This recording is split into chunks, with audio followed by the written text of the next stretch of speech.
Hello and welcome to the Old Man Orange podcast. I'm Spencer Scott Holmes. And I'm Dave Candido. And we're coming at you back now with some more kind of alternative Mortal Kombat type games with Injustice, Gods Among Us, Batman, Superman, and all the, DC crew. And this is my original one I bought when it first came out. And I noticed I even have my GameStop receipt still. It tells me that I spent $65 on this. Oh my goodness.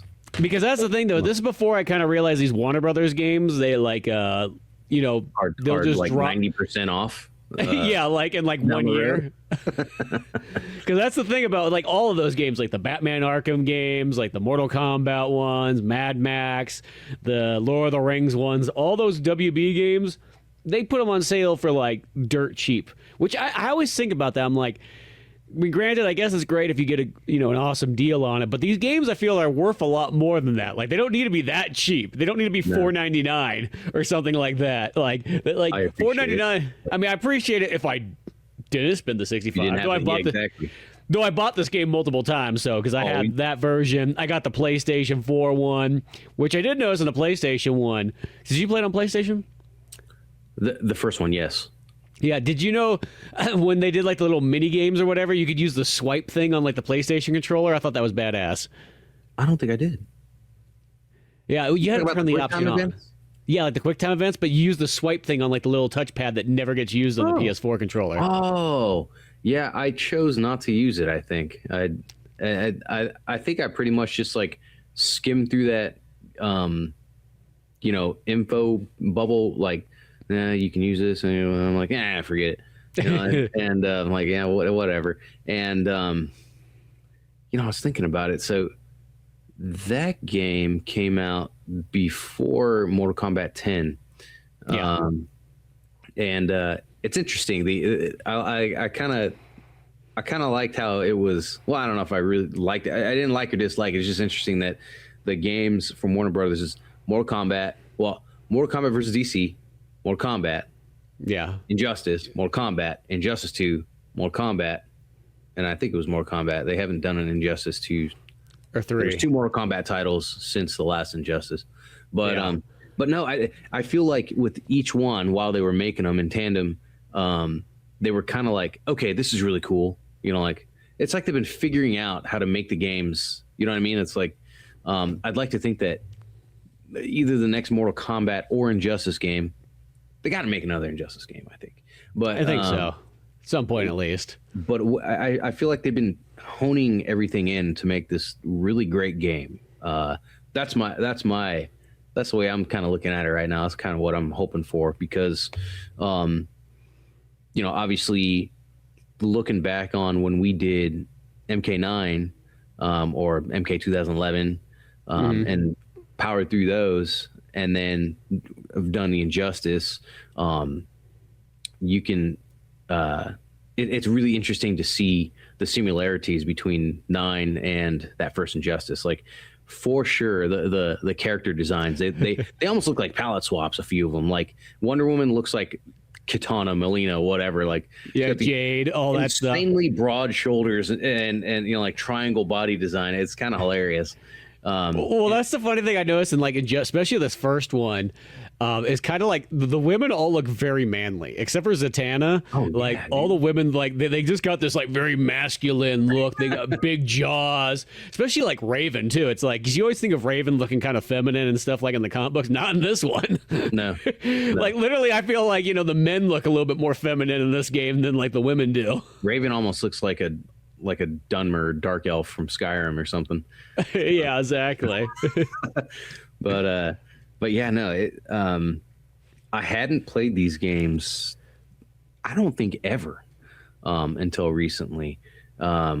Yeah, because we talked about it because I kept asking you. I'm like, did you ever play Injustice? You're like, dude, I never played these ones. I'm like, dude, we got to give them a go because they're really cool and they're like the alternative Mortal Kombat games of this time period. And you can also tell that they're definitely like the testing grounds. Like Ed Boon and NetherRealm were like, they're like, let's test some features out because it's not Mortal Kombat. So if they go wrong, it's okay. Well, that's where when I played MKX, after that, after playing MKX and going into 11, I kind of forgot all about the quick time events, Yeah. But then when we went back and played those, I'm like, oh yeah, I forgot about this. I forgot about that. And of course, Injustice being before MKX, apparently somebody who worked on it was like, that was so cool. We're going to put it in Mortal Kombat 10, and I don't know if it really needs to be in there or not. I do think that the quick time events in Injustice were way more significant than the ones in MKX. It's almost, the ones in MKX are almost just for like being involved in the cinematics or something. But the ones in Injustice, like, it was almost like, all right, how many times am I going to do this? Like when you're Lex Luthor and you're throwing something at it was either Nightwing, Damian, or it was like you just keep throwing this stuff at him over and over and over. And then there was a Superman. When you're playing good Superman, you're fighting Black Adam. And he's chucking cars at you. Yes, I'm like, how long is this going to go on? Dude, and I almost beat that one, but like the hard part was those cars were on fire, so you a lot of times couldn't see the next swipe you needed to do. So by the time you finally did, it was too late. And that's what got me at the very end. I was like, gosh darn it. Because I don't think I won any of those quick time events in this game. Now, granted, I was playing up the swipey thing, and I always like gimmicky controls anyway, so I was kind of fun. I think it was cool to do that, but... Yeah, I was like, well, those ones. I thought the Superman one I was going to beat, and then literally I got to the very end, and then I just couldn't see what the heck they were because the cars were covering up each one. Yeah, for sure. But it was pretty interesting there. Like I said, it's pretty cool to see the similarities and the differences right off the bat. Not a huge. My idea going into the game was it's going to be just like Mortal Kombat, just with DC characters, and it's really not. No, because that's what threw me off when I first bought this game, because I legitimately thought it was just going to be Mortal Kombat 9 but with DC characters, and they tried something completely different. Like the control schemes changed around, the blocking is not like a button anymore, it's holding backwards like Street Fighters. They go for that Marvel vs. Capcom style, actually, like the ones that came in like 3 and 4, where it has like a light, medium, and a hard attack. And then you got like a special button. And at first, I remember when I first started this game up back in the day when it came out, I was kind of bummed by that. Now I kind of accepted it by now. It doesn't bother me at all. But like I remember when it wasn't really like Mortal Kombat, I was like, oh, that's kind of a weird choice. Yeah, for sure. I'm not going to say it's worse fighting, like a worse fighting mechanics or anything, because I guess if you play Mortal Kombat, you probably like other fighting games too as a player. And I mean, we've talked about games like Guilty Gear and stuff. Well, the one that we played, 10 years ago, that was insane. I didn't understand that crap at all, whatever version of Guilty Gear. Well, no, that was that weird Guilty Gear that came in on PS2 that for some reason somebody had this bright idea that you should press R1 to turn around in a fighting game. No fighting game has ever done that before. It's like, that was like so illogical, and you couldn't turn that feature off. I was so disappointed in that purchase. It was like the first 2 Guilty Gears are so good. What the hell happened here? But yeah, like just like a lot of other games, I'm terrible at most fighting games. But for some reason, I keep playing them. I don't know. I love them, but I'm terrible. I really enjoy Mortal Kombat. It's probably my favorite fighting game series that there is. Aside from Marvel vs. Capcom, that's been one of my favorite all-time fighting games. That one's so much fun. I love that game so much.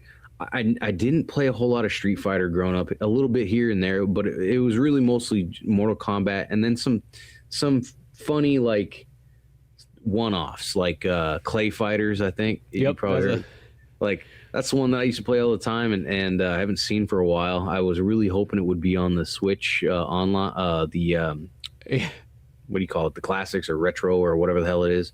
I'm trying to think of who the heck owns Clay Fighters. I think it's an Interplay game or whatnot, but who owns it nowadays? I think you're right. I just remember the first time I played that game was at a special ed kid's house or whatnot. And it was that one that if I won, he would hit me. So I realized it's just best not to win. Oh my gosh. Did he hit like Clay? No, he actually hit pretty hard. He literally had that retard strength. Oh man. Jeez. But yeah. Anyway, so oh gosh, and there was another one, A Bloody Roar. Yeah, that was a good one. That was definitely an interesting game. There was that, and that was a game that, when you think back on what games were like that long ago, like right now I'm playing Final Fantasy VII. I'm playing the original, and because I really want to play a remake. So I want to play the original. You want to have that good version first before you go into the remake, and then you question life.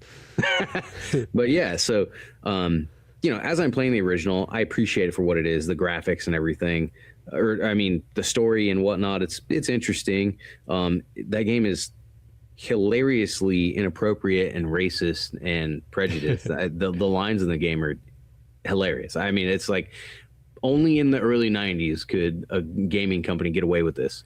And it probably helps that nobody talks. It's all just written dialogue. Yeah. But anyway, when I think about games back then and the way that we were lacking with capability when it came to making graphics and everything, I think about the fighting games back then too. They definitely did not look like Injustice, Gods Among Us. And I think about Bloody Roar, and I remember I really wanted that game because I played it at some kid's house, and I asked, my sister and my mother for it, and they both said no because they looked at, and they read in a little, like Game Informer, or probably not Game Informer, it's probably like, I don't know, PlayStation Magazine or something, and it said tips and tricks or something. So, yeah, it said something about you can rip off the limb of your opponent and beat them with it. And they're like, that is terrible. And I, you look at that game today and you go, these characters don't even look like anything. Like I think back then that was probably a PS1 game.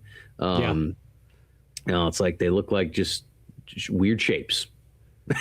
Yeah, polygons. But at that time, though, like that was when you looked at those polygons, you looked like that looks realistic. Because when I was playing games of that time period, I didn't look at them like, oh man, look at these polygons. You looked at them like, wow, that looks really good. Yeah, exactly. Kind of like Tekken as well. But yeah, so all the different fighting games, I much prefer the fighting system of MK9, MKX over Injustice so far. And that said, I still feel like it's pretty superior to a lot of other fighting games out there in terms of like the way you can manage your fighting, because there's just a lot of other another one I started playing the other day was a King of Fighters title for PS5.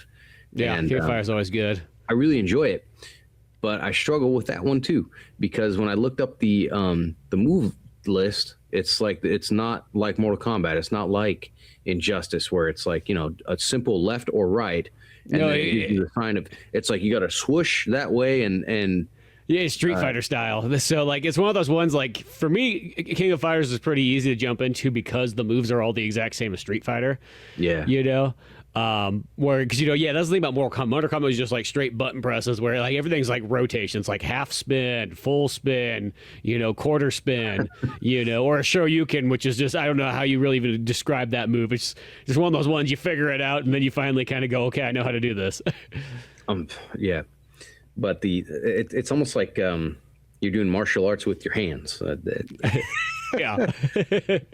Well, one thing I actually give Injustice is what I really like about their moveset is all the moves are either like a left right or like down right or reverse the other direction. Like there's nothing else in that game.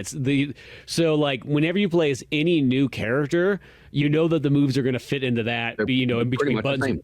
1, 2, and 3. So it's a lot easier to figure out, because I will say that's always been kind of my problem sometimes with Mortal Kombat games is because they always change them every single game.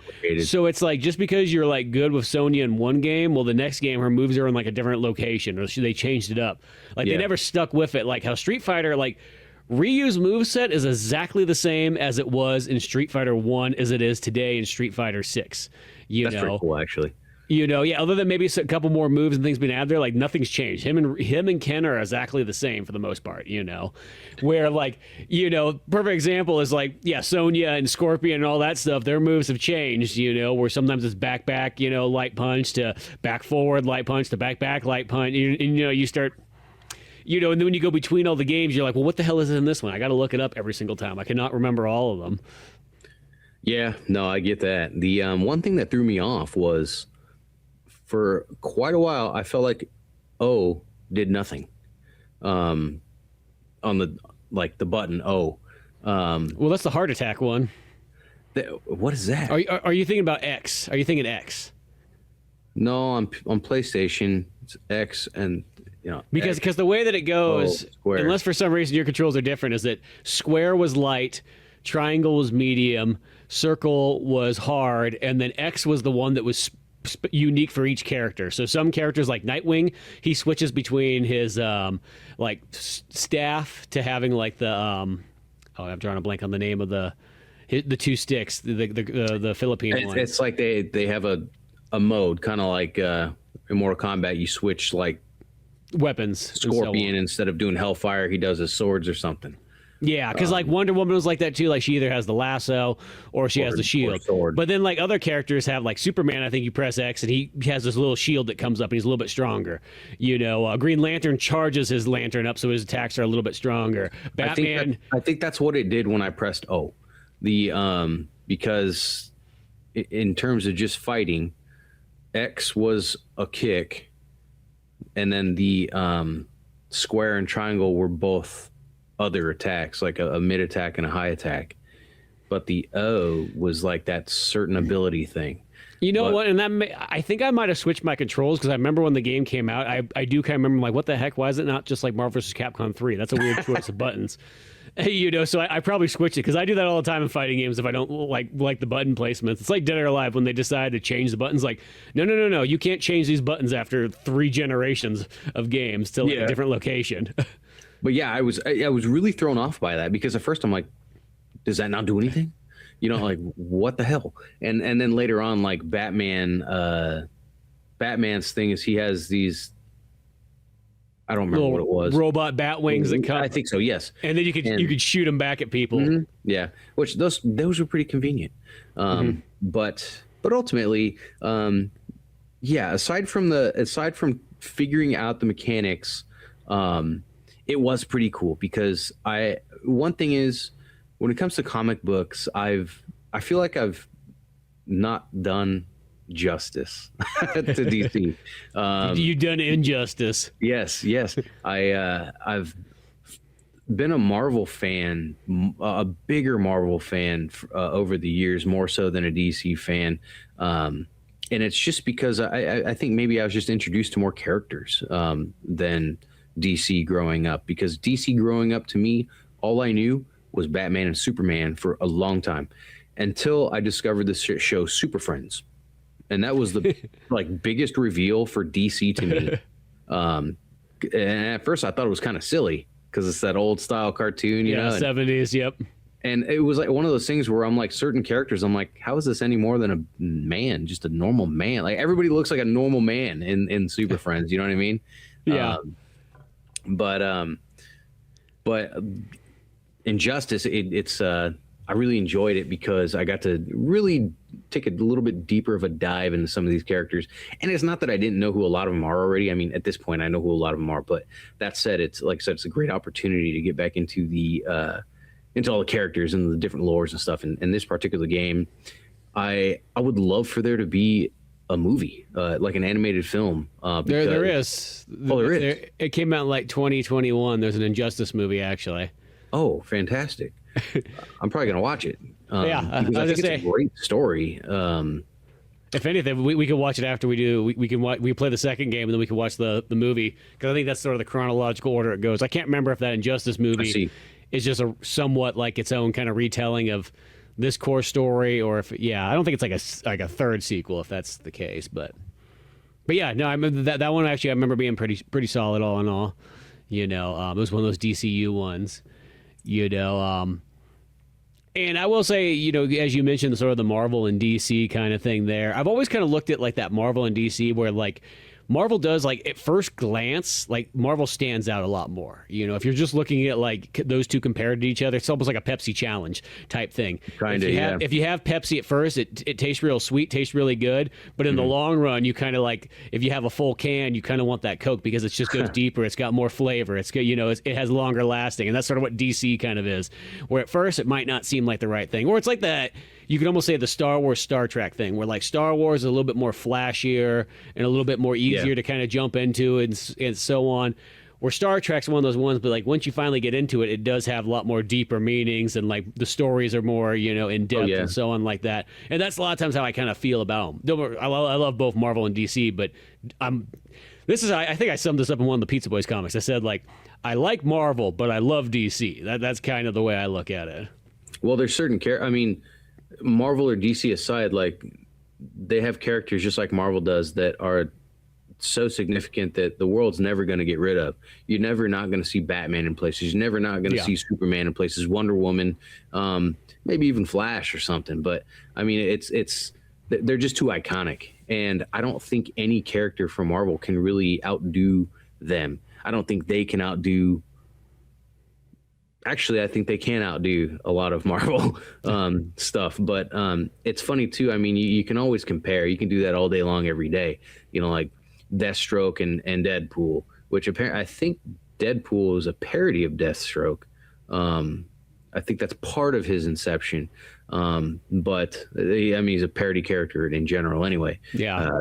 Flash and Quicksilver, Superman, and I don't know.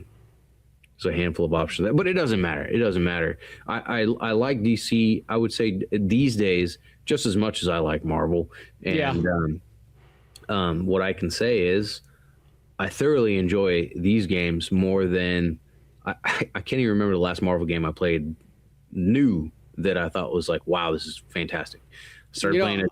I will say, did you play the Guardians of the Galaxy game that came out about 5-6 years ago or something like that? I played about 5 minutes of it, and then I thought that one was really good. And in fact, I actually thought really it was cool. I just I had I knew right away that I was gonna need to invest time in it. And I'm it's not that long. It was like 9 or 10 hours. Yeah.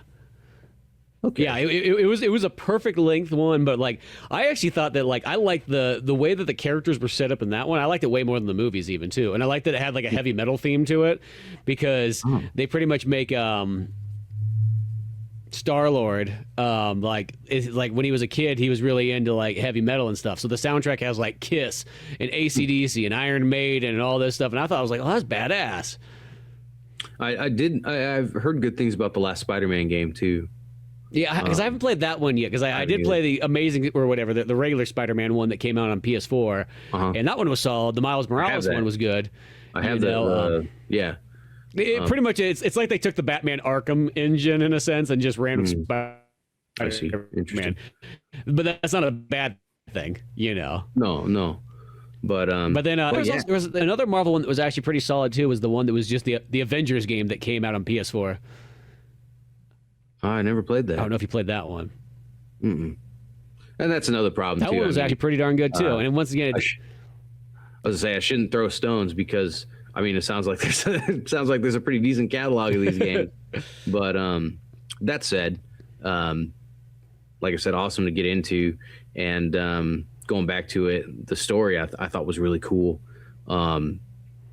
It's not the first time you see in a DC or Justice League, Super Friends, whatever. It's not the first time you see a story where Superman is not exactly a hero or not a hero at all. I remember seeing that the first time in Batman Beyond, where Superman was a tyrant kind of, and this kind of threw me back to that. So much so that I was a little bummed that there wasn't a Terry McGinnis DLC.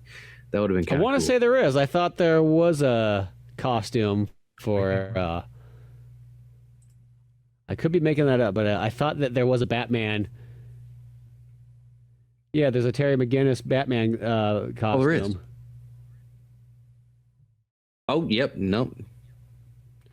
Granted, it's like one of those ones I always kind of think about. I'm like, it'd be kind of a cool feature is because they have all the costumes in here, but you can only use them like when you're playing like single player or like multiplayer and whatnot, and that kind of battle, not in the story. It'd be kind of cool. I know this is asking a lot of like the developers, but like if you could almost like choose like what outfit you want for all those characters like in the story mode to wear, especially for a game like a Batman game or a Justice League game like this, where like it would be kind of cool to see them in some neat outfits, Yeah. Granted, I'm not saying that the ones that they kind of have designed for here, because they do the thing where pretty much just to get heroes to fight heroes, you got to kind of do one of these things where it's like, okay, in one dimension here, Joker got a nuclear bomb, confused Superman, and then Superman ends up killing Lois Lane, who's like has his, with like his son or whatever and whatnot, and then blows up all of Metropolis, and he takes the blame that was his fault, but because it was the Joker, he's not going to stand for it, so he kills the Joker, and this puts him in a tyrant kind of mode, which I know people always want to put Superman in this tyrant mode. If you have Smallville Superman, I always kind of have a hard time believing that he would do that no matter what. No matter what happens to him, I feel like he's too humble and too good upbringing. I mean, there's a lot but I get it. For a game, we just need to get to the point where everybody's punching each other. It's like, if anything, I would see other heroes breaking before Superman, to be honest. Yeah, literally. But it is, like I said, it's not the first time they've done it, and here it is again. In fact, I came across a panel from a comic. I don't remember which one it was, but it was kind of hilarious. Plastic Man had walked into the Justice League headquarters, and Superman's like sitting on his throne, more or less, and it's just so funny because Plastic Man's standing like 12 feet away, and he like stretches his arm out, and he's like, "Who are you?" To say, "Well, we can't do," or something like that. But yeah, so he kills Joker, because Joker really did it this time, which I'm always surprised with that kind of thing too.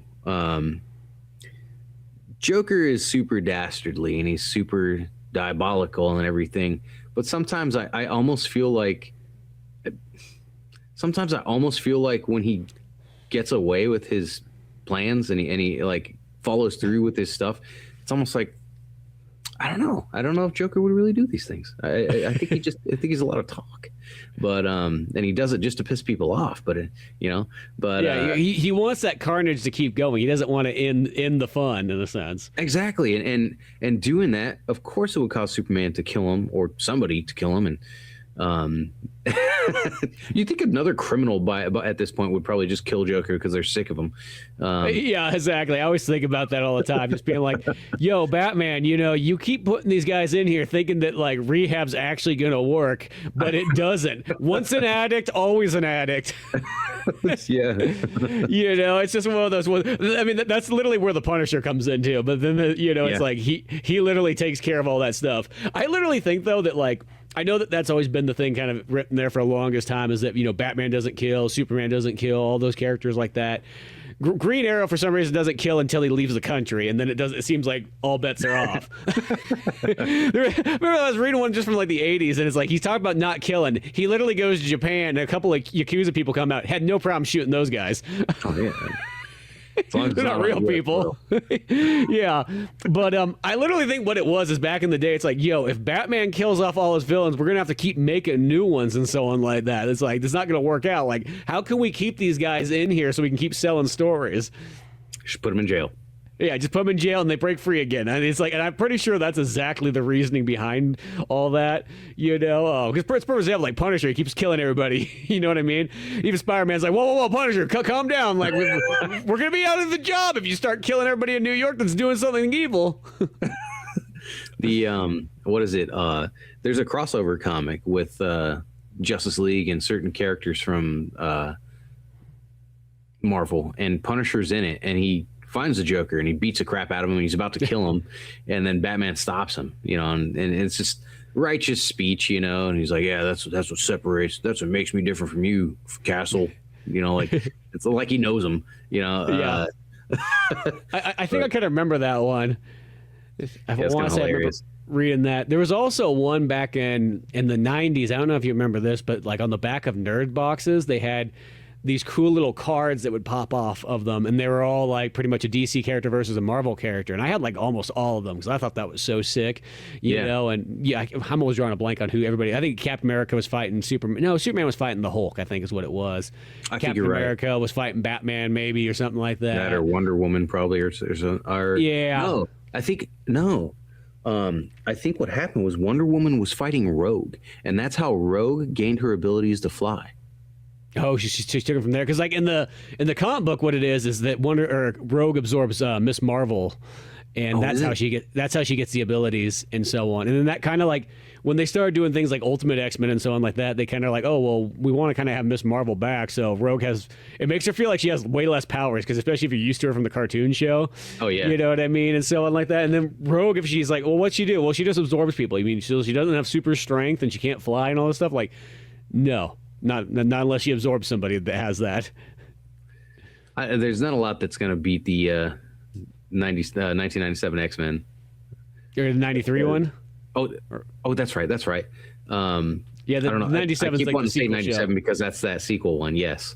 Yeah. No, the original 90s X-Men show, it's that and Batman the Animated Series. And then I still throw the Spider-Man one in there too because those three in general, it's like that's like the top tier of like any superhero stuff. When I loved the Batman the Animated Series, and then I noticed years later that I think it was either renewed or brought back or just kept going, but I wasn't sure I was watching the same cartoon for only one reason, and that's because they changed the art slightly.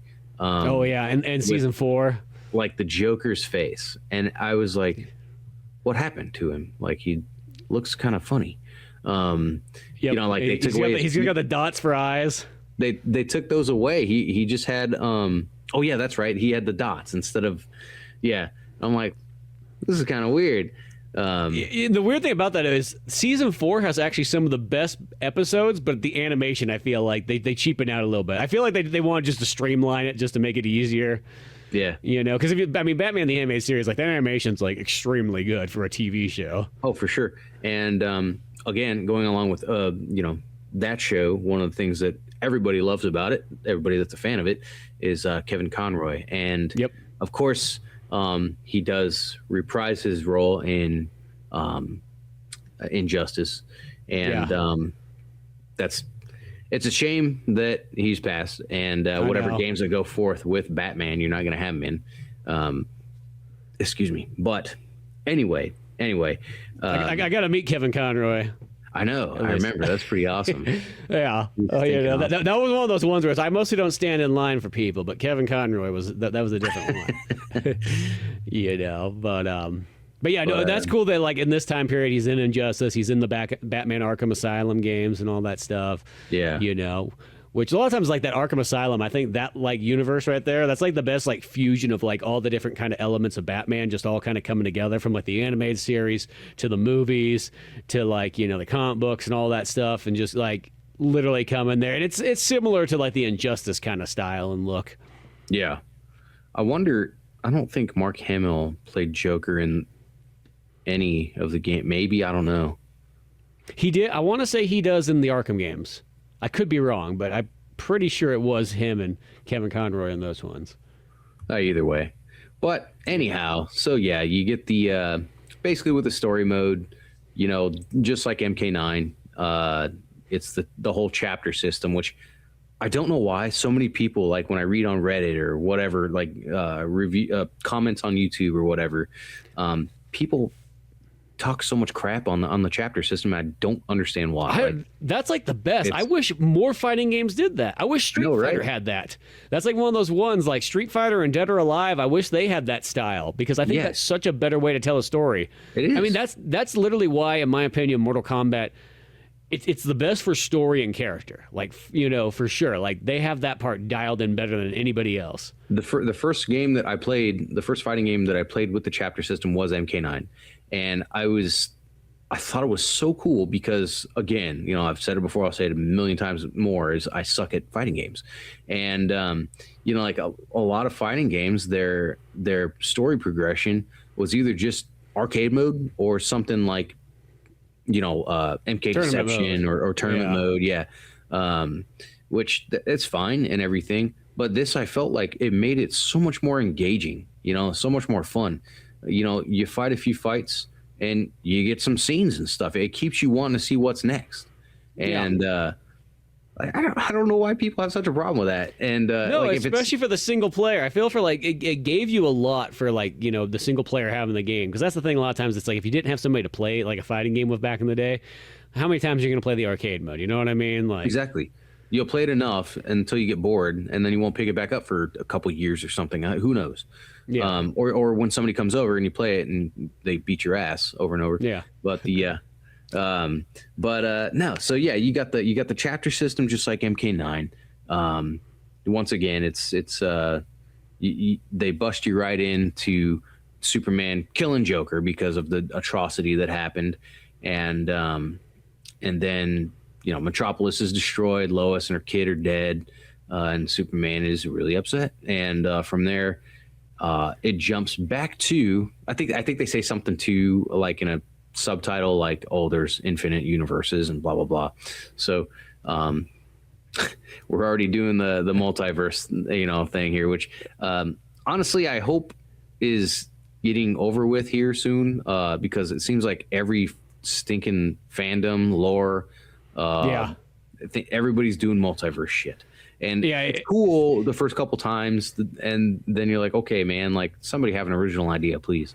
Multiverse and time traveling I'm kind of like done with. That's why I really hope the next Mortal Kombat just doesn't have all that junk in there. I would rather suffer through more multiverse than time travel. That's only because it's just so the thing about multiverse is, even though it's really convenient, at least it still works easy enough. The time travel, there's always so many stupid variables. There's always so many opinions about what would happen if, what would happen, here and there. And this is, it's like nobody knows. You know why? Because it doesn't exist. Yeah, exactly. The time travel thing, is one of those ones. Like there's very few things I like that in. Terminator 1 and 2, and that's about it. Back to the Future. Like there's a few things, but like, I feel like it's such a cop out. Because even though it's like as much as I love the '78 Superman movie, the one thing I think is kind of dumb is that ending where Superman makes the world go back in time so he can save Lois Lane. You know what I mean? Because it just feels like, well, why don't you just do that every single time something bad happens?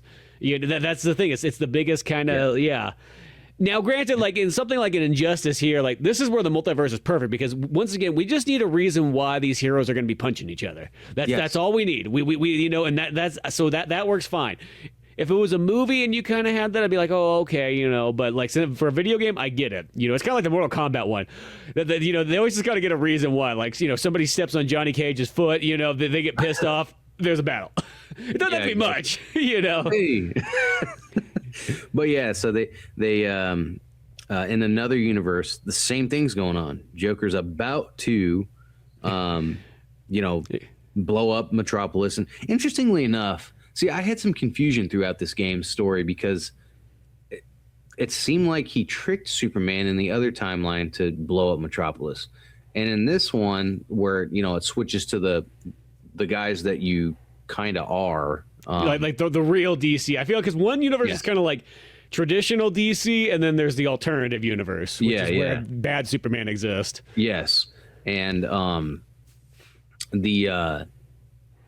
in the normal one, the traditional one, it seems like Joker was just going to blow the city up himself or something. I don't know. I don't know. I think Lex Luthor gave him the bomb for some reason. Yes, yeah. Okay, so in both of them, Lex Luthor gave him the bomb. There's a lot going on there. But so Lex Luthor and Joker were in cahoots in the one where Superman becomes a tyrant, and the other one they're also in cahoots. But luckily for them, they are as Batman, Wonder Woman, Green Lantern, Green Arrow, Flash. No, not well. He's trying to get to Joker as well, but he doesn't get immediately transported. Forgot the other ones. It's classic Flash. He's just not fast enough to get there. I know, right? Yeah. The fastest guy alive, last person to the party.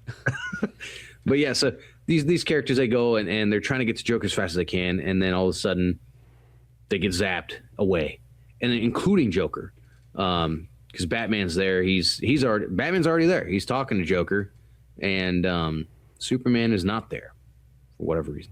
Superman and Cyborg are trying to, I don't know, manage things from afar. But anyway, Flash gets there and he's like, what the hell? Everyone disappeared except for Harley Quinn, I guess. And everybody else gets transferred over to this other reality. And Batman and Joker duel it out there. And as you would suspect he beats Joker up just like usual. You would think this guy has like cauliflower ears and just like a broken jaw. He should like barely be able to talk at this point. You know, like, how much abuse he's got. Oh my gosh. It's geriatric. But yeah, so he beats him up and then he has to run away. Why? Because these other heroes, I think a meanie cyborg and I think it's Raven. I think it's somebody else. No, because there is the evil Raven there and so on. And then, of course, there's the Hal Jordan, but he's now Yellow Lantern. Yes. You know, because he gave over to the fear side. Yeah, they go after Batman and he runs away so they don't catch him. And you don't see him for a while. The other heroes, they're kind of like, what's going on? They're in this. What's hilarious is this kind of thing. You always show up at night, right? Where, you know, like there's all this, you look like the city's always on lockdown. It's the heroes are now the Gestapo and it's that classic kind of setup, that classic setup of tyranny and oppression. Yeah. You know, just that like under the thumb, you know? Yep. And basically what's going on is Superman had enough of crime, so he stops it before it happens. And I gotta tell you, it's hard to argue with. Yeah, it makes sense. Minority Report that shit. Yeah, but I get it. People like their freedoms, so yeah. See, and that's why they always make Batman kind of like the radicalist. Like Batman's all about freedom, you know. Like he makes his own decisions, you know. Because it kind of reminds me of like there's that Superman Red Sun, which is a really cool comic book and movie. There's a movie of it too, where it's like. And that one's a neat one because it's like, what if Superman, instead of landing in America, he crash lands in Soviet Union, and then he comes up with Soviet Union values and so on like that. And it's just a neat kind of like alternative story, you know. And that makes more sense because sometimes like one of those ones, if you take Kansas Superman from Smallville, it's still kind of hard to believe that he would turn into a tyrant with that nurturing and upbringing and so on like that. No matter what happens to Superman, I feel like he'd be one of those ones. He would be so bummed out, but he would be that guy who would be accepting of it because he's Superman, you know. But whatever, we have an alternative world here, and that's the whole point of it. We got to have angry Superman. We got to have him because, you know, if anybody's going to be in control, like who are you going to have? Green Lantern in control or something like that of like the entire world? Yeah, you know, no, you're going to have Superman. Yep, and I do kind of get it for the heroes that decided to be with Superman. And he doesn't just like ask people for help. You know, he's like, this is the ultimatum. You either fight with me or I'll kill you. And I got to say, I never really thought of DC. Again, like I'm not very well versed in a lot of DC. The darkest DC stuff I've ever seen has probably been the... actually Watchmen, but that doesn't necessarily count. But the Dark Knight trilogy, and then animated wise would probably be the Killing Joke. But other than that, I mean, I've hardly associated it with things that are like super rough. But I think it always comes down to just what you've read and stuff. Just like Marvel, I mean, you've got stuff that's like children appropriate, and then stuff that you're like, dude, I wouldn't read this in front of my grandma. But yeah, well, because that's a lot of times how a lot of Batman stories are too. Like there were some ones I was reading from the 80s just recently where like the shit was getting dark like really fast in these stories here and so on like that. You know, and it's just one of those ones it's like you don't even expect it like all the time. And you know, some of those ones where it's like, oh shit, like this murder mystery is like really there's some death going around and so on, and some suicide and all that kind of stuff. Yeah, and that's the thing I think always makes the DC ones is the DC books are a lot more like, oh shit gets real. You know, there is a lot more like sacrifice. There is a lot more, you know, this stuff going on. I'm not saying the Marvels doesn't have that as well too, but like especially Batman books. Batman books do have a lot of tragedy going on in them for sure. But yeah, I really liked how how dark this game gets and how adult it is, to be honest. I mean, it's not fatality Mortal Kombat. It's not blood gushing everywhere. The those attacks that you have, I don't know if they give it a name in Injustice, but it's the equivalent to like the X-ray in MK9 and the killing blow, I think, or killing whatever it is. Yeah, in the games that followed. Those are awesome. But again, they're not like ridiculously gory and stuff, which I almost appreciate, because in the Mortal Kombat games, when you get those killing blows and stuff, it's like, how am I just not winning the fight after this? Yeah, exactly. I've literally, in this 10-second scene, cut this guy's heart out 5 times and stabbed him in the butthole. Like, why am I still fighting him? So the DC ones, I think toning them down a little bit, actually, I kind of appreciate. Well, it makes them more kind of almost creatives too. Yeah, Because one I always think of is Aquaman, because they really went the distance to man up Aquaman a bunch in this. Because that was the thing, is this was that era where like Aquaman was really getting a bad rap. Because I think that's the thing, is unless you read Aquaman comics, people didn't really know how much of a badass he was. He kind of was like a joke meme character. People saw him riding the for my whole life, Aquaman to me was Super Friends Aquaman. Yeah, Super Friends Aquaman. He's riding the seahorse and all that kind of stuff. Where in this one here, it's like, I kid you not, I still think that Aquaman's almost the best character in this game. Like his moveset, like, dude, he's badass. I enjoy, and then like literally his X-ray is he like comes in with a tidal wave, stabs the guy down, picks them up on his trident, and then a giant shark comes by and bites him. It's just like, how badass is that? Yeah, no, it's pretty dang cool. I liked that. I like the X-rays. I thought they were super creative. I did like how you could. I like the interactions with the environment a lot, because again, I mean, the gameplay still was kind of a challenge for me just because of the differences, like with blocking and stuff. I don't know why it took me till almost the end of the game to where I was like, okay, now I know how to play, just because of the other fighting games I was playing, But yeah, so anyway, where we at there? So yeah, they get transported and stuff, and they're basically, I guess, the other heroes that get transported with Batman and Joker. It's always funny how this works out, right? Like, you get transported, not together, even though they were all right there together, but they somehow get transported all in the same scene. Yeah, so somehow, some way. How's it not like they got transported to, like Green Lantern somehow is in like Tokyo, and Aquaman's on like Venus, like, but no, it turns out because all these places take place in Gotham, and there's a couple of their locations, I guess, level wise. You have Ferris Air Base and so on from Green Lantern, and but yeah, they get brought over by the alternate Batman because he needs their help. He wants to take down Superman. And he's like the only one that Superman couldn't find or couldn't capture. Everyone else that he captured, I guess, or confronted, they made their choice. They were either with him or against him. And, to be fair, I mean, I'd probably be like, hey, man, I'm with you. Yeah, what are you going to do, Exactly, right. And I think it's pretty appropriate for the game that they chose to be his biggest oppressors being Batman and Lex Luthor, even though at first Lex Luthor is kind of betraying Superman, like it's a ruse. And which, I mean, who wouldn't see that coming anyway? It's not like they've ever been buddies.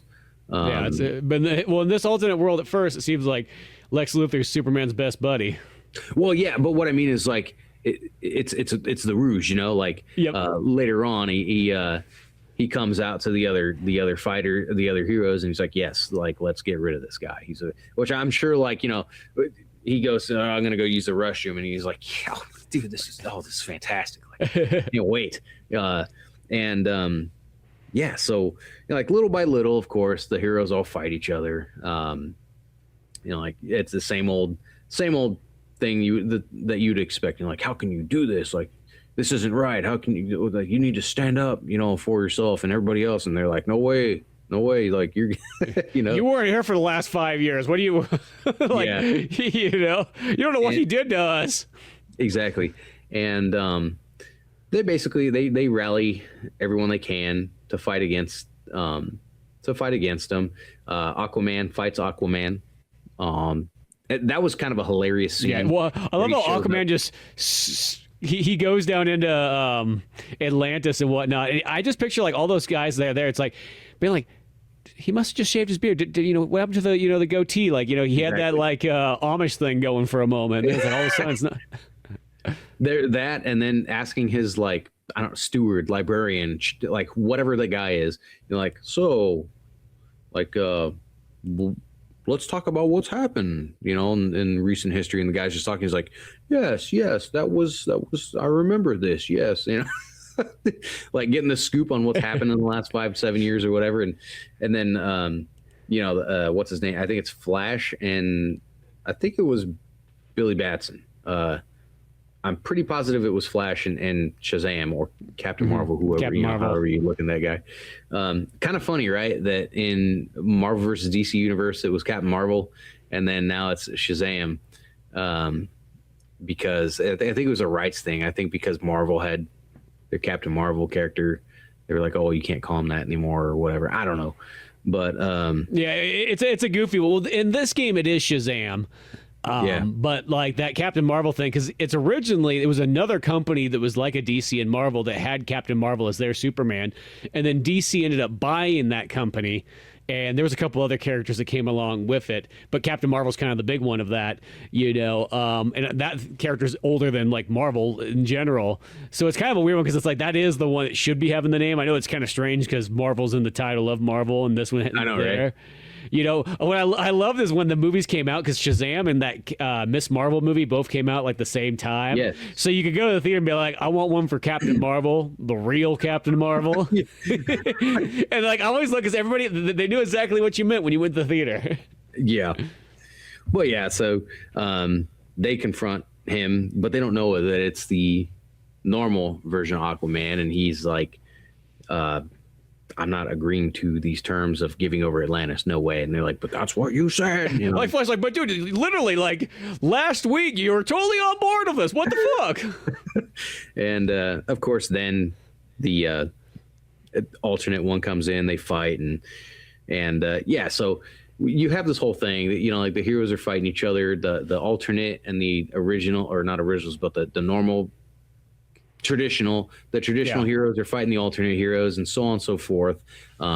Heroes are aligning with villains aligning with heroes on both sides.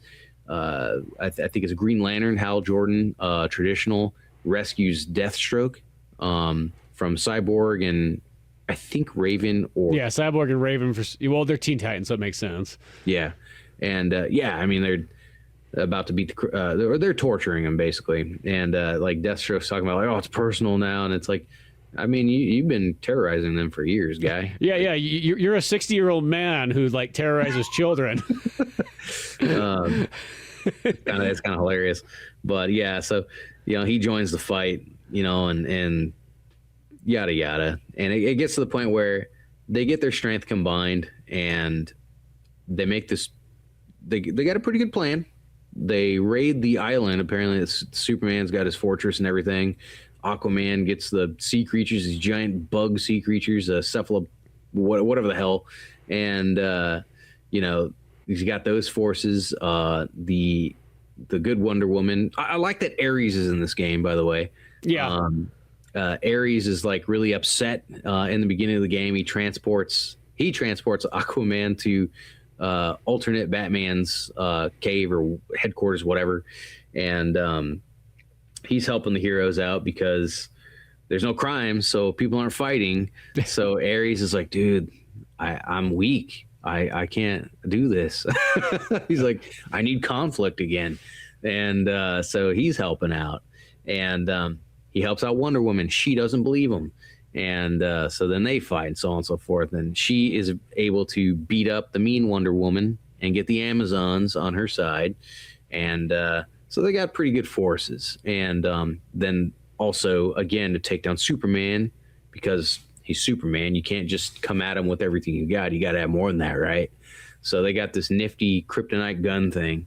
And they're like, yeah, okay, Lex Luthor's going to use this guy, and they rally their forces. They go to the island, whatever. They're all fighting, and they trick Superman into thinking that they got teleported up to the watchtower in space. So he flies up there. It explodes, and then he starts flying back down. And Luthor he's basically got his sights on Superman, but then Billy Batson has to throw a wrench in his plan and like zaps him or something, you know, and then Superman just freaking kills him, like straight up. And I'm like, Well, that's not the part. I remember, like, when I first played this game, because there's a scene where, like, Billy Batson's, like, the first guy goes, "Hey, Supes, like, that seemed wrong. You just killed Lex Luthor like that or whatever." Like, I mean, I thought we were superheroes and everything like that. And then, like, Superman just goes and literally burns a hole through Billy Batson's skull with his, like, laser beam. And all I was thinking when I first played this game was like,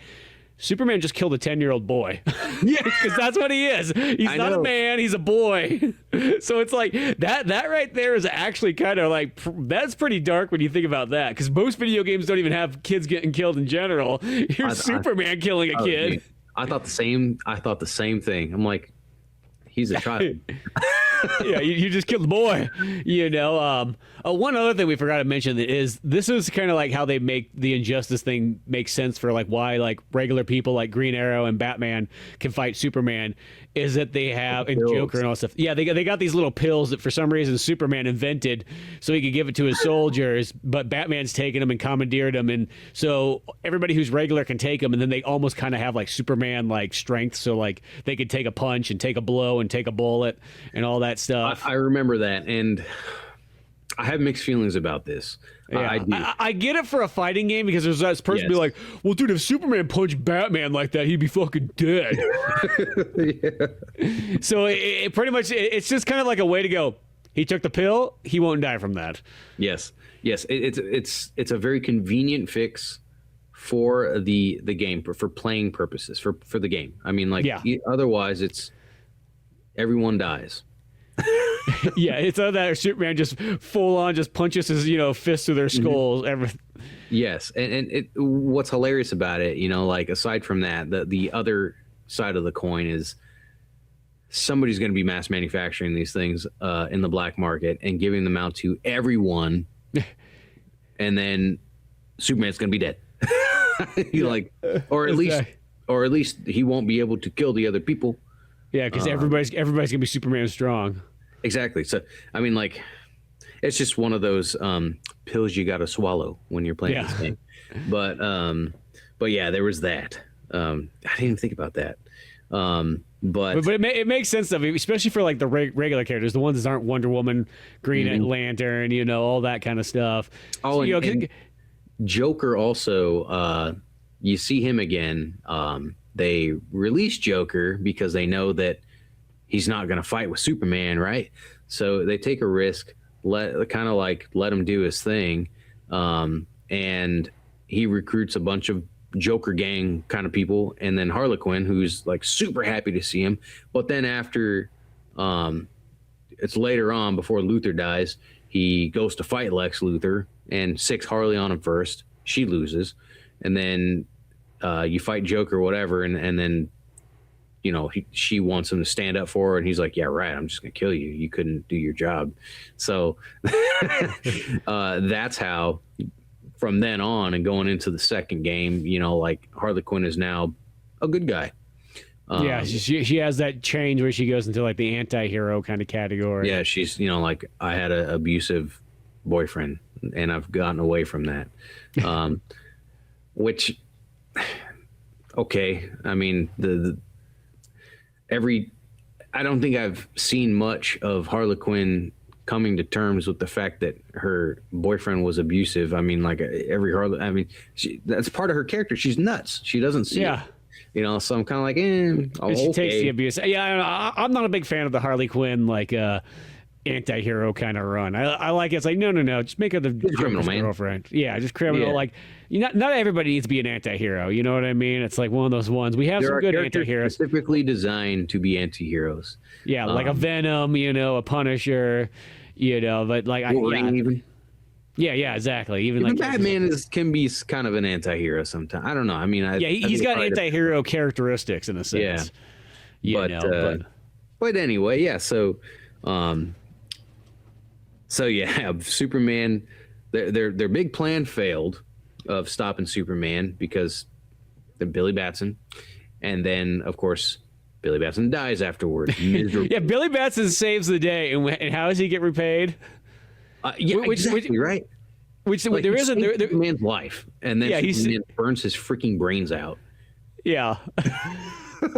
Which there's one other character though that it's you don't see it, but it's kind of told is that the first person to stand up to Superman was Green Arrow in that universe, and Green Arrow got killed. You know, and we only learn about this because Green Arrow hears about this, and he's like, "Oh shit! Like I get killed. I'm already dead here." It's kind of funny too. It's like, of all people, Green Arrow was the one that's. I mean, like. Well, Green Arrow's kind of a rebel rouser. That's the thing, though. That's like what he's sort of known for. Is he is kind of like the guy who stands up for like injustice probably more than anybody else does. He's the one who would say something when nobody else would. Like that's kind of a Green Arrow trait. Like in a sense, in the olden days, he's the kind of the very liberal like superhero character, like for like the '60s and '70s. Like when liberals were different. Nowadays, nowadays they're like the totalitarian group. But back in the day when he was like swinging '60s freedom fighter, that was what Green Arrow was, and that's kind of how he would stand up for. So he would stand up against like the tyranny of like Superman. I was gonna say it kind of like it made me laugh, but it's like that's pretty much like real life. The people that have no means standing up to somebody who is about to crush them into oblivion, like are the ones that do it, and the people that can fix something or at least stop something, they just like turn a blind eye. It's like, again, like even though Billy Batson is 10 years old as Shazam, it's not like he's a slouch. No, he's literally about just as powerful as Superman. Like almost, yeah. And, you got other ones that are pretty dang powerful too, right? You would think Wonder Woman, right? Well, not in this game, because in this game, the alternate Wonder Woman is a total bitch. Like she is a tyrannical psychopath. Yeah, see, that Wonder Woman's on track. It's like, oh, Superman, you want to really rule this world with an iron fist? It's like, sign me up. I've been waiting for this day the whole time. Yeah, I know, right? I was like, dude, wow. Once again, it started with killing Luthor, and was like, holy crap, with Billy Batson, and then the revelations come out about Wonder Woman stoking the flames, and I'm like, dude, this is a pretty intense game here. Yeah, And, well, it's one of those ones. I was gonna say this. The way I've always looked at like Superman, as far as like his power compared to like all the other guys. This sounds kind of a weird way to define it, but I picture it like in Mario Kart. You know how Mario has like his stats are just like totally equal across the board. Like he's not the fastest, he's not like the best at driving off road, he's not the best like turner, he's your all season tire. But he's all season there. Where I feel like Superman's kind of like that. Like Wonder Woman and maybe Aquaman are stronger than Superman. But, Superman has all the other powers. Flash is probably faster than Superman, but, Superman's still pretty fast, So it's like, that's how I kind of look at it. Like, Superman's really smart, but Batman's smarter, in a sense. Yeah. Like, so he's got the even stats is how I look at Superman. Yeah. Yeah, for sure. And I said, in this game, though, he's definitely got the wild. He's probably because he's popping those pills. We don't know. He's Superman, but he's probably popping those pills on top of it to make himself even stronger. Oh, yeah. But so after Shazam's death, after the poor 10-year-old was murdered by an alien, he's not even from Earth. It's kind of like Hitler, man. Like Hitler wasn't even from Germany, and here he is, ruling it with an iron fist, But killing 10-year-old boys. Oh man, I almost feel bad for laughing about it. But so their plan fails. Billy Batson's dead. Luthor's dead. And, people are starting to really think about this. Pretty much Flash. Yeah. Say Billy Batson, but he's dead. And so he has a change of heart. And he books it. He beats up Green Lantern and doesn't release Doomsday and just takes a hike. And what do? They just go back. He goes to the other heroes and he lets them know, like, this is what happened, and here I am, and blah blah blah. So he's not off the hook, but he's going to be helping them for the time being. And then they're kind of like, what do we do now, and blah blah blah. Well, then Cyborg, the traditional Cyborg, after it was him and Superman and traditional Flash, we're trying to figure out how to help and this and that. Well, they transport Cyborg over there, and then with his help and whatnot, they figure out their new plan. And alternate Batman isn't totally on board, but it's kind of like, what choice do you have? Him and traditional Batman duke it out. And, yeah, I feel like that's just there just to be like, we want to see where Batman fights Batman. Yeah, I was kind of like, this is, I don't know about this. Which I will say, the one thing is Batman also kind of shoehorns himself in this game more than anything else. He's like literally in like almost three different like chapters. Yes. You know, and it's one of those ones where like I think about, don't get me wrong, I love Batman, and the fact that it is kind of weird that you play as Batman is the very first one, that makes you kind of feel like he is going to come back around. Yeah, that's what I thought too. But it's one of those ones where it's like, I almost kind of wish that there was almost like, because there's a bunch of great characters in this game, you know, but you only get to play as like barely even probably half of them realistically. Yeah. I was kind of let down a little bit that Martian Manhunter, although he's DLC, I was really hoping for a story arc with him. I mean, he's a really cool character. Yep. It's so many cool abilities and power. I mean, alien against alien. Come on. Well, it's too bad they didn't. I mean, this is later day Mortal Kombat stuff, but like, it's too bad that they didn't do like what they did with Mortal Kombat 11 and 1, where when they had the DLC, they actually had another storyline that went along with it. Yeah. Because that would have been kind of cool, is if you did a DLC one where you got to use the deal, because DLC characters are sweet. It's like Lobo and Zatanna and Martian Manhunter and Batgirl and Zod and what the hell? Oh, and then Scorpion, but he's more of a bonus thing, you know. But like, if you kind of were able to use a lot of those characters, and then let's just say you had other characters like Nightwing, who doesn't get to be played as in the story mode, you know. Or this even kind of goes with Mortal Kombat games, but I kind of wish you played more as some of the bad guys, you know. Because I feel like you could have just a storyline where you play as like a bad guy character, and you get to play as I keep wanting to call him Slade. You get to play as Deathstroke once. You play as Deathstroke, but he's kind of a good guy at this point, you know, or an anti-hero, whatever you want to kind of call him. You play as Harley Quinn and the Joker as well. So you do play as some of them, but like, it would be kind of neat because there's a bunch of them you don't. You don't play as Bane. You don't play as Killer Frost. You don't play as, you know, whoever the heck else there is in there. But yeah, like, you know, it would be kind of neat to see some of Catwoman. that. Like, it'd almost be kind of cool if they could find a way to do a story mode, even if maybe you only played a couple, maybe like the chapters could vary, but is that you could literally play as everybody, you know? Even if you did that thing that, like, I think Mortal Kombat 1 did it, where maybe it was 11 as well, where like some chapters had two characters at the same time, so like you choose between either Sub-Zero or Scorpion, you know, and if you want, you could be Scorpion the entire time or Sub-Zero the whole time, or go back and forth. That would be kind of the way to do it, where it's like one of those ones like, hey, you can play as Nightwing or Batgirl in this one, and you can go back and forth. What I think would be really cool, and I'm sure it'd be asking a lot, is if they did kind of like Sonic Adventure 2. You know, you can play as the heroes or you can play as the villains. Again, I mean, I know that'd probably be a lot, but I don't know. It's been done before, so I know it can be done again. But yeah, the I don't know. But that said, so that new plan with the heroes was basically to get the good Superman over there, which the Batmans fight about, and then they basically are like, okay, we'll do it, you know. And they do. They get Superman there, and basically from there, it's like it's all downhill. You know, he just beats the crap out of Doomsday and throws him in the Phantom Zone. And Black Adam, but whatever. Black Adam throwing vehicles at you. Just feel like it's like one of those ones. Just like think of all those people that are like probably in those cars coming at Superman. He's blowing them up. You know, right? They're not parked cars either. Like it's an active. Yeah, it's like active road. He's picking them up off. Like in this destroyed city, there's still like all this traffic. But it's just everybody getting home from the night crew. Yeah. But yeah, so you know, he fights a few people and then throws Doomsday in the Phantom Zone and then fights bad Superman. And I gotta say, I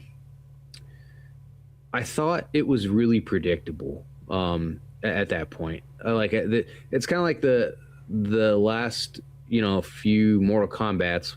Well, to be honest, Mortal Kombat 1, it was totally not predictable, but not in the best ways half the time.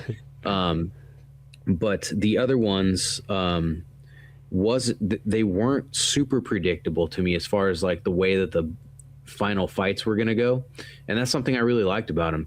This one, it was kind of like, it's pretty obvious that, all right, we got Superman. So he's gonna go fight Superman. And like there was no surprise really to me. Yeah.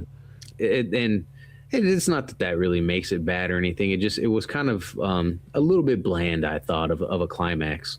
And then I guess the only thing that I was curious about was, is good Superman going to kill bad Superman or what? Like, what is he going to do? Because it's not like you can't put him in jail. Yeah, you got to put him in the red room. Got to give him that red light therapy. Yeah, although they do kind of put him in a jail. That was the solution. And you know, like his co-conspirators, his allies, you know, the people that allied with him, they go to a jail too, except for Black Adam and Wonder Woman, who I guess ran away. But again, like, how is Batman not like tracking him down? But other than that, like, that was it. So Superman comes back, beats crap out of Doomsday, throws him in Phantom Zone, and beats crap out of bad Superman, and just puts him in the red prison. Yeah, exactly. And then they just leave this alternate universe and go, yeah, it'll all work out. Yeah, and I mean, okay, and I got to say though, I guess what that does in a kind of, I felt, mediocre way, was basically just say, stop on back for Injustice 2. You know, like, because it's got to go somewhere from there. You know what I mean? Yeah. But not the worst way to set up a sequel. I will say, not the worst way. Actually, now that I think about it, I appreciate the way that this sets up the sequel more so than going from 10 to 11 for Mortal Kombat, because we've talked about how that was like, you had some really cool freaking storyline about to happen and then just threw it all away. Yeah, exactly. Yeah, so that was at least this one does. I mean, as I said, this one does, it deals a perfect, like, you know, hey, here's a superhero story, they're gonna fight each other, it's interesting, you know, throughout it, you know, all the characters you do get to play as are all great and everything like that. I will say, the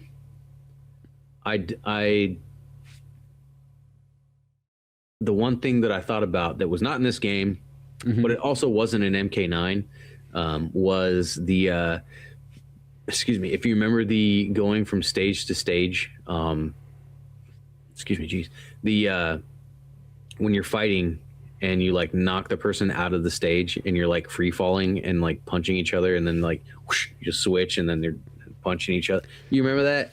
Yeah. Well, I'm kind of glad that wasn't in this.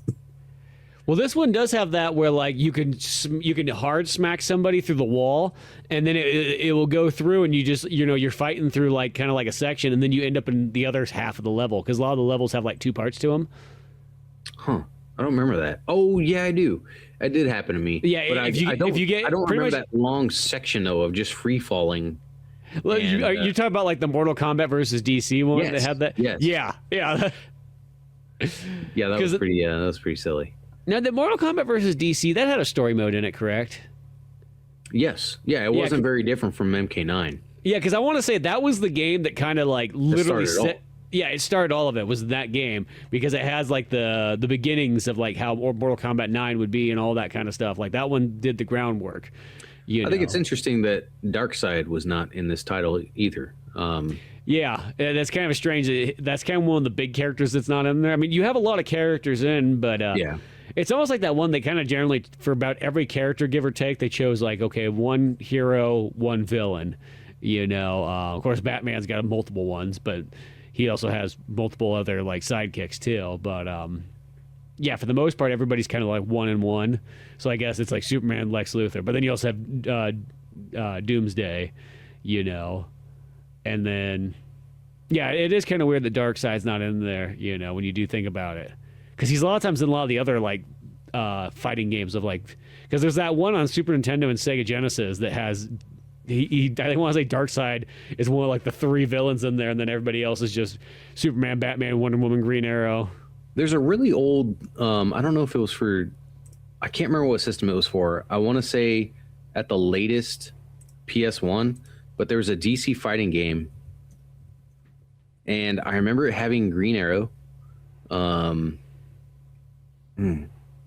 I'm trying to think. I don't remember one on PS1. I remember the Super Nintendo and Sega Genesis one, Justice League Task Force. Justice League Task Force. But I remember. I wonder if that was it.